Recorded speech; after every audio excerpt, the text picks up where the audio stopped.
Terima kasih Mas Ateki. Izin saya juga coba mau share.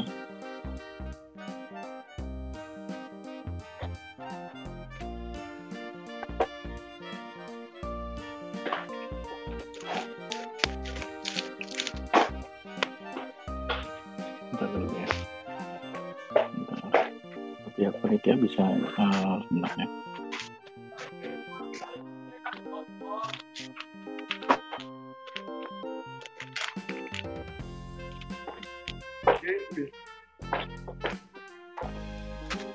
Ya, sudah terlihat ya. Sudah. Oke, baik. Terima kasih semuanya. Izin, ini mungkin sebenarnya. Halo. Suaranya hilang. Halo. Mungkin ada perangkat lain yang dekat Pak Adi. Bentar. Saya nggak tanya dulu. Kalau sekarang lebih jelas nggak ya? Oke, jelas, lebih jelas. Oke. Sudah jelas Pak. Oke. Sebentar. Ya. Jelas, Pak. Maaf. Masalah teknis. Disiapkan tapi malah. Oke. Pertama menarik sekali dengan tadi presentasi dari sebelumnya. Jadi kita bisa melihat bahwa TOD itu menjadi sebuah hal yang penting ya dalam sebuah pengembangan sebuah kawasan atau kota gitu ya sekarang. Dan itu sebenarnya seperti disampaikan tadi bahwa di luar tuh sudah sangat berkembang ya jauh ya. Sebenarnya kita emang lumayan ketinggalan 20 tahunan gitu ya sebenarnya kalau kita melihat terdekat dari Singapura misalnya. Oke.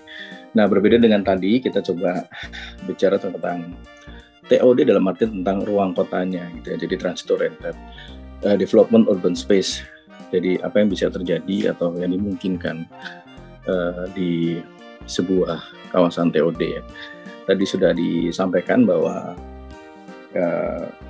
kawasan pengembangan atau TOD itu merupakan bagian yang biasanya pengembangan dari transit dari moda-moda transportasi di beberapa titik yang bisa macam-macam ya. Jadi sebagai ilustrasi aja ini biasanya pengembangannya itu selalu di dekat stasiun. Itu bisa seperti disampaikan bisa MRT, LRT, BRT bisa Transjakarta, bahkan titik simpul masuk gate Jagorawi toll gate itu bisa dikembangkan sebenarnya. Itu yang mungkin belum dibahas lebih detail ya sebenarnya. Ini hampir mirip ya gimana kalau TOD itu tidak hanya sebagai transit tapi juga di situ adalah kawasan yang bersifat mixed use, jadi sangat beragam, diversity. Diusahakan juga melakukan ada connectivity di antara kegiatan itu juga. Dan yang paling penting tadi juga adalah tentang density. Jadi diharapkan dalam radius sekitar 350 ke 400 hingga 800 itu memiliki density yang lebih banyak dan memiliki ragam fungsi yang berbeda. Dan itu harus bisa dikonek atau bisa dihubungkan secara pejalan kaki atau kita sebut sebagai walkable maupun pesepeda dan sebagainya. Intinya adalah untuk mengurangi kendaraan sehingga diharapkan bisa menjadi sebuah ruang-ruang yang livable bagi kota gitu ya. Jadi emang seperti ini konsep dari TOD selalu mengarahkan kepada tadi sudah disampaikan juga bahwa dia tidak menghadirkan walkable, livable, tapi juga satu sisi sifatnya sebenarnya infill ya. Jadi dia melakukan penambahan atau mengoptimalkan ruang-ruang di antara tempat di sekitar kawasan moda transit tadi ataupun di antara kota atau ruang kota dalam hal ini dalam skala urban ya gitu. Oke, dan ini kita bagaimana dengan keterhubungannya transportasi dengan di Jakarta ya. Jadi kita bisa lihat ke Jakarta.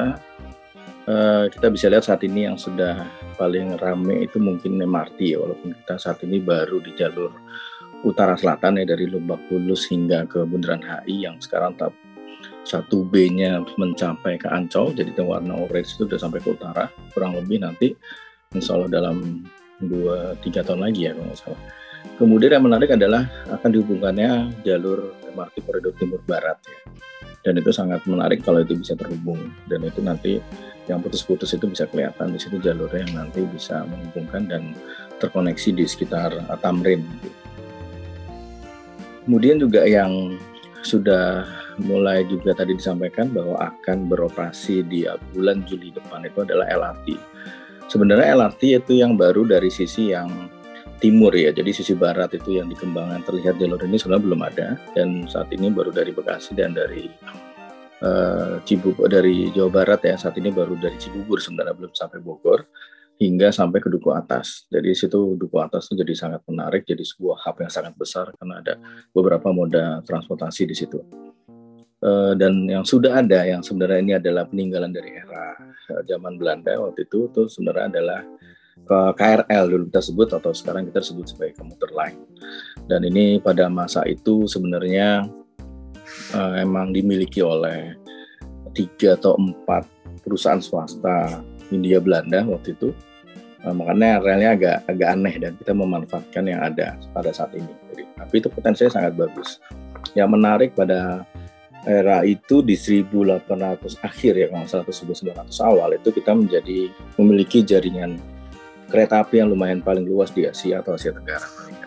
Tapi saat itu kemudian kita agak malah drop, terus ya kita kalah dengan negara tetangga gitu ya. Tapi sekarang sih kemajuannya sejak dekade 10 tahun terakhir sangat bagus ya.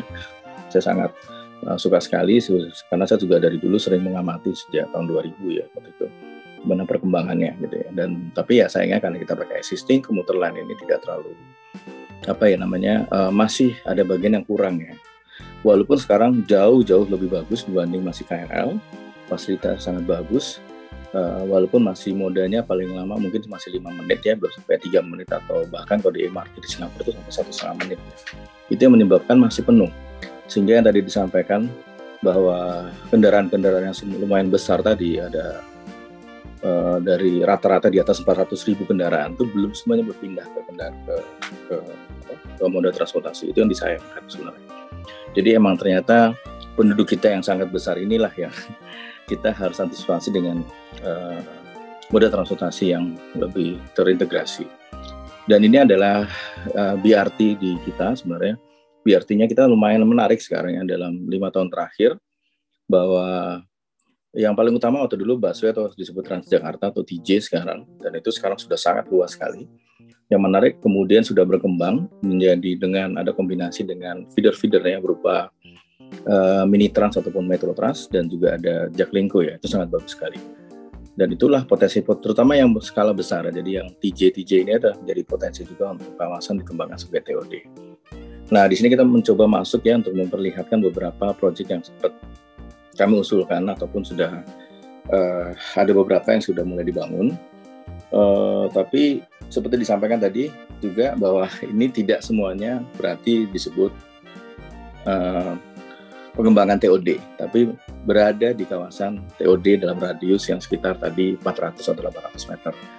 Ini kita coba perlihatkan, ini beberapa proyek kami di RNI Mixus ya, waktu itu kita mengusulkan, ini di daerah Pancoran, kurang lebih dekat dengan bekas MBAU zaman dulu ya, ini seberang Badisra kalau nggak salah. Ini kita waktu itu memang saat ini ada stasiun yang di situ, tapi kita mengusulkan ada LRT, kawasan kita nyebutnya sebagai area mixus ya, karena lagi-lagi tidak boleh menggunakan TOD karena tadi disebutkan peraturannya, karena ada kepentingan-kepentingan yang harus dimasukkan ke situ. Jadi kita waktu itu disebutnya sekedar mixus saja ya sebenarnya. Dan ini bisa lihat bahwa seperti disampaikan tadi di awal, bahwa posisi yang di dalam radius sekitar 400 atau 350 yang radius ring pertama, dan kemudian ada ring kedua yaitu sekitar 750 sampai 800 meter itu diharapkan menjadi kawasan yang sangat beragam dan density lumayan tinggi ya. Jadi kita juga waktu itu mengusulkan untuk beberapa fungsi-fungsi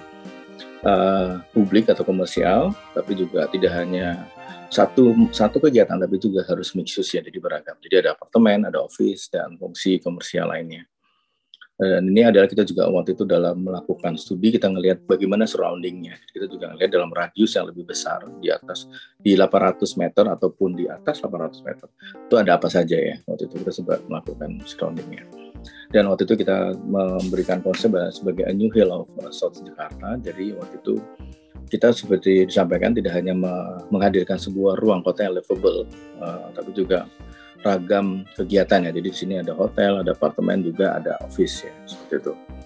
Kemudian ini kita juga ini secara detail dari desainnya kurang lebih di bagian kita sebutnya sebagai mixus ya. Jadi ada bagian yang hotel, ada office, kemudian ada apartemen ya. Ini sesuai ilustrasinya. Oke, ini dari sisi lain.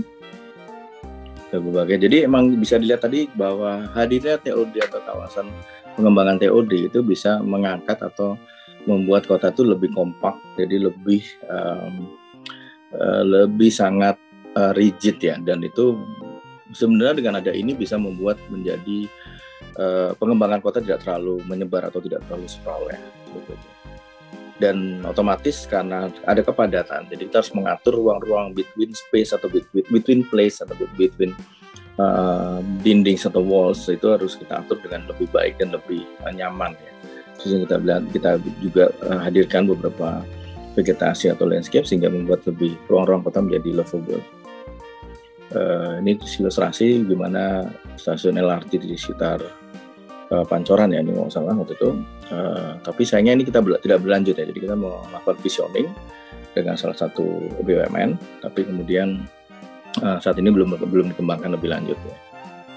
Oke, berikutnya kita juga dengan ini lain, kita mengembangkan Taman Sari Equine ya. Jadi di sini kita bisa lihat lokasinya itu di Pulau Mas ya. Sebenarnya kita bisa lihat dari Google ini, lokasi ini sebenarnya sangat dekat dengan salah satu stasiun di Hutan Kayu ya, di Pulau Mas.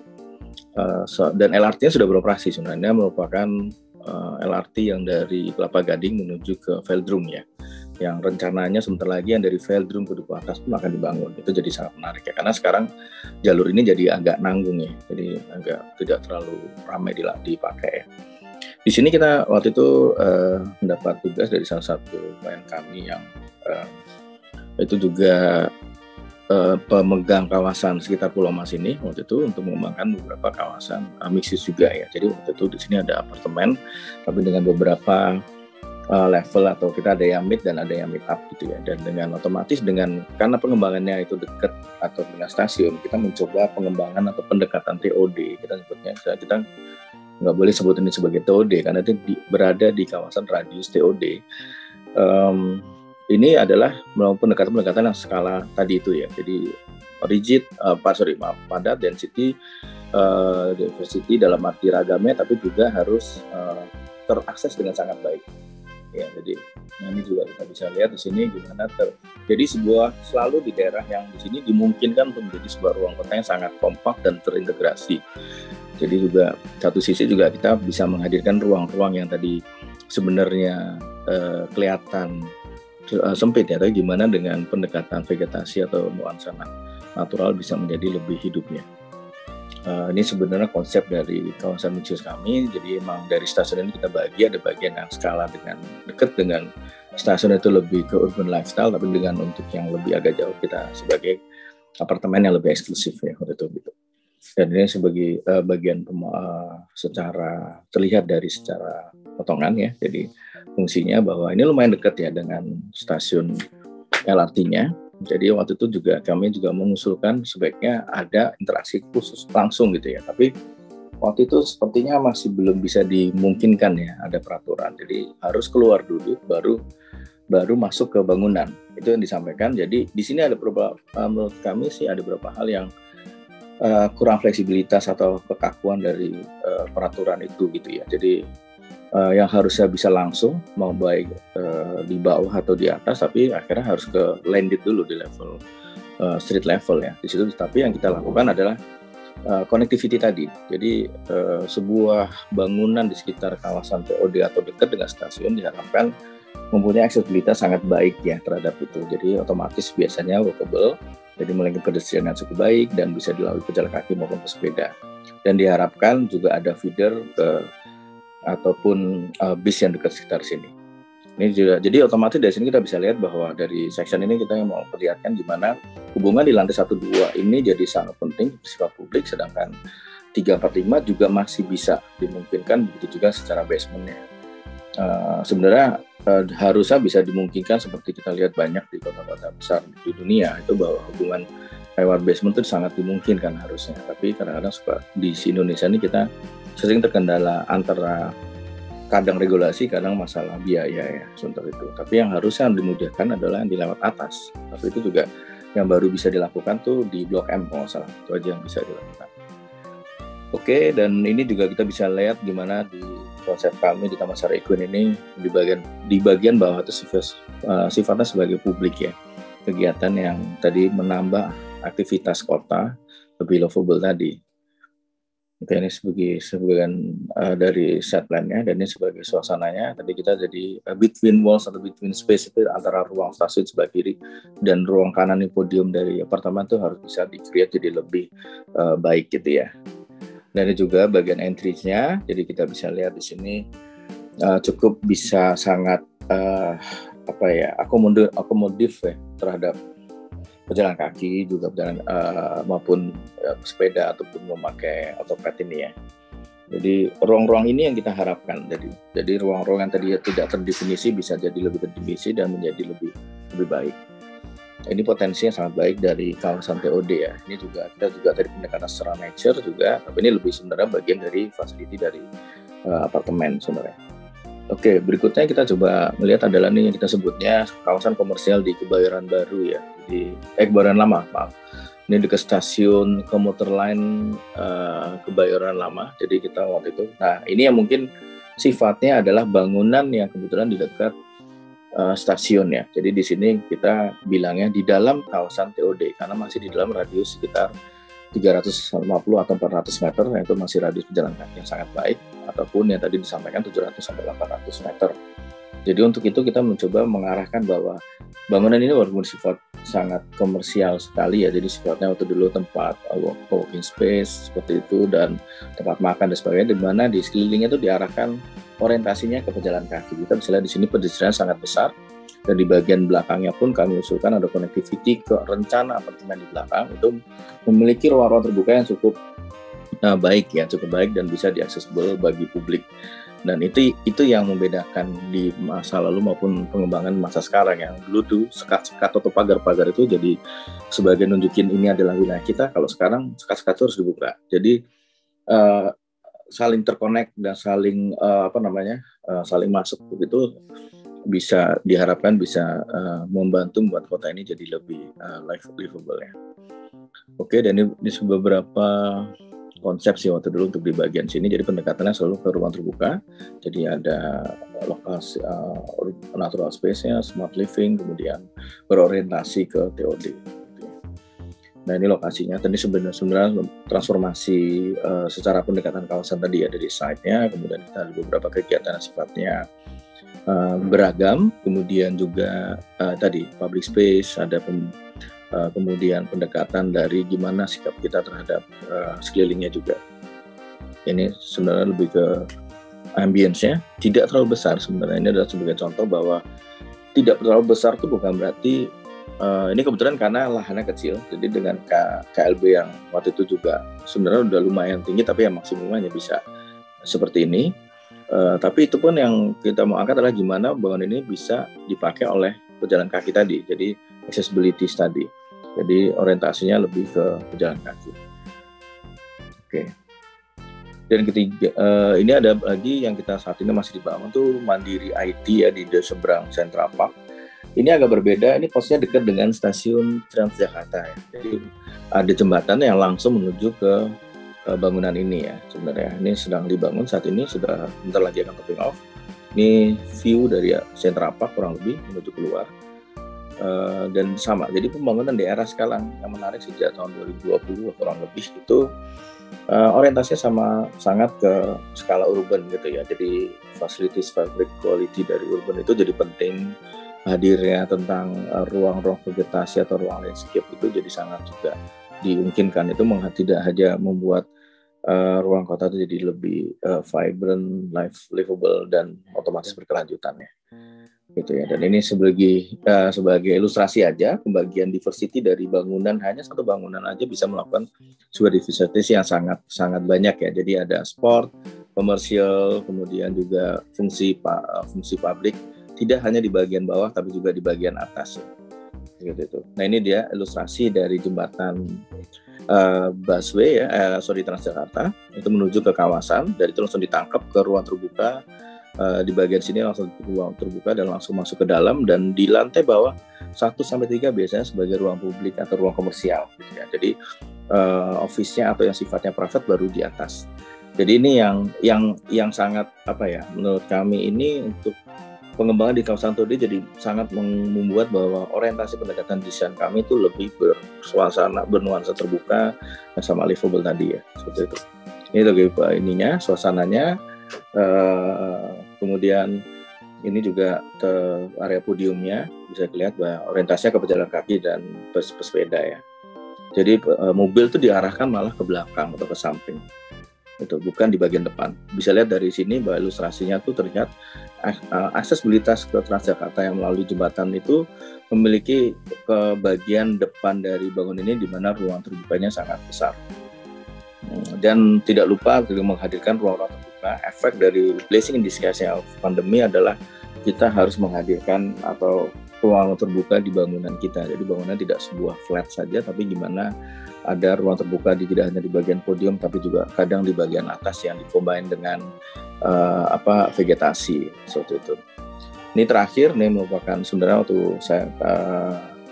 saya belum di Alien, jadi waktu di PTI kami mencoba salah satu kawasan TOD ya, tapi waktu itu oleh PT Adikarya, jadi itu di Cibubur. Dia waktu itu ini kita nyebutnya lagi-lagi tidak boleh pakai TOD karena ada peraturan. Jadi mereka menyebut sebagai LRT City.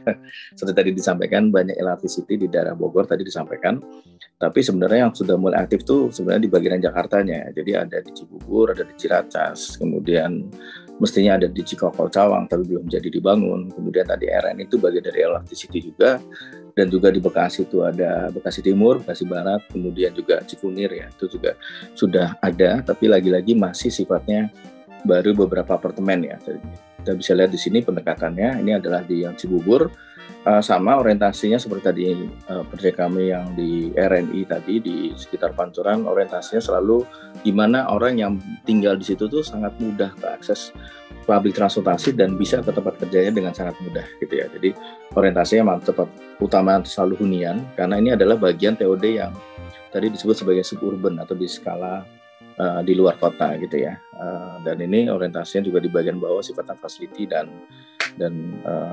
komersial di 3 lantai. Ini dia ilustrasinya. Dan ini yang kita juga kami waktu itu mengembangkannya gimana, sama seperti tadi yang di Equine, lantai 1 dan 2 dan 3 biasanya diarahkan sifatnya publik ya. Jadi di sini kita mencoba ada semacam elevated retail walkable, dan kemudian juga di bagian bawah sebagai arcade komersial di mana pedestrian dan pejalan kaki itu ada di sebelah kiri sebenarnya. Mobil itu diarahkan dengan ROW yang tidak terlalu besar ya. Jadi orientasinya di sini tuh benar-benar pedestrian dan pejalan kaki itu besar. Dengan kita hadirkan ruang-ruang terbuka di ruang pejalan kaki. Ini ilustrasinya kita nyebutnya sebagai promenade skywalk, karena waktu itu kita ingin ruang pejalan kaki tidak hanya di level 1 tapi 2 dan 3 itu terkoneksi dengan stasiun LRT. Tapi sayangnya lagi-lagi waktu itu infonya terkendala dengan regulasi. Jadi mereka turun dulu, terus kemudian kita bikin naik lagi. Seperti itu, ini ilustrasinya. Nah ini dia di bagian yang kita bisa lihat, dan seperti tadi sama dengan seperti yang di Mandiri IT, kita orientasi pendekatan bangunan selalu sekarang dikombinasikan dengan vegetasi sehingga menghasilkan walaupun itu sempit ruang pedestrian itu sebagai ruang terbuka hijau. Jadi kita mendapatkan semacam linear park sebenarnya semacam itu. Jadi itu yang menarik sih. Dari beberapa tadi proyek itu kita bisa lihat bahwa ini salah satu contoh yang paling gampang yang sayangnya masih berkembang itu di Blok M misalnya. Dia dekat dengan Blok M juga sangat menarik ya. Dia tidak hanya ada stasiun MRT Blok M, itu juga ASEAN. Tapi di situ bisa lihat di radius kurang lebih 400 atau 800 meter tadi itu dimungkinkan beberapa kegiatan kita sifatnya livable ya. Tidak hanya di bangunan tapi juga di ruang pejalan kakinya. Kita bisa lihat di sini di sore hari gimana kaki lima hadir, cukup menarik ya. Kemudian di Little Tokyo juga di sini sebelah kanan juga semakin hidup, di waktu tertentu ada M Block juga, dan itu yang membuat ruang katanya jauh lebih hidup dan hidupnya dalam arti yang sangat bisa diatur ya gitu ya. Dan ini contoh di Singapura, Raffles Place, gimana kita lihat di kepadatan di bagian yang tengah bawah ini adalah area yang sebagai pusat CBD-nya ya. Kebetulan kalau lihat di gambar tengah atas ini adalah rumput, yang bawahnya itu sebenarnya stasiun. Dan itu merupakan stasiun interchange juga, dan di atasnya ruang keluarnya, dan itu sebagai ruang terbuka dan dikelilingi oleh beberapa bangunan yang memiliki kepadatan sangat tinggi ya. Tapi yang menarik ruangnya sangat baik ya, dan kita bisa lihat begitu keluar di sini kita nggak melihat mobil, yang lihat adalah pejalan kaki ataupun pedestrian ataupun pesepeda. Ini sudah ada sejak tahun 90-an. Jadi sangat menarik ya, dan itu masih seperti ini hingga sekarang. Yang menarik. Ini kita ngasih contoh juga adalah di Tampines ya. Tampines itu di bagian selatan dekat Changi Airport ya. Ini gimana pengembangan kawasan perumahannya pun sudah sangat terintegrasi dengan dengan sistem transportasi umum mereka. Jadi begitu sistem transportasi mereka sampai ujung, dikembangkan area huniannya gitu ya. Jadi langsung ini gimana ada hunian, ada kawasan kantornya, dan ada pasarnya juga, kita bisa lihat di sini. Dan pedestrian lagi-lagi walaupun berbentuk yang lebih sederhana, tapi sangat nyaman dan dengan vegetasi yang cukup. Jadi itu yang bisa menarik. Dan ini beda lagi di Tokyo. Shibuya kita tahu salah satu tempat yang sangat pusatnya hampir mirip kayak Bundaran HI, tapi dalam konteks yang berbeda, karena lagi-lagi dalam posisi yang sangat padat ini dengan komersial, office, dan pasti ada juga hunian hotel, tapi yang suasana adalah pedestrian, semuanya pejalan kaki, orientasinya ke manusia bukan ke mobil. Ini yang bisa kita manfaatkan dengan pendekatan pengembangan kawasan TOD harusnya gitu ya. Sayangnya dengan jaringan yang semakin luas ini masih belum ya, tapi kami masih optimis untuk bisa menghadirkan itu ya. Nah, dari semua itu kita dapat sebuah kesimpulan bahwa dari kawasan TOD atau pengembangan di sekitar TOD yang dalam radius tadi, kita hanya soal density, tapi yang paling penting adalah accessibility bagi pejalan kaki, lagi-lagi ke manusianya, bukan ke mobil, dan otomatis menghadirkan ruang-ruang kota yang livable dan berkelanjutan. Mungkin itu, terima kasih. Wassalamualaikum warahmatullahi wabarakatuh, dan saya kembalikan ke moderator. Terima kasih.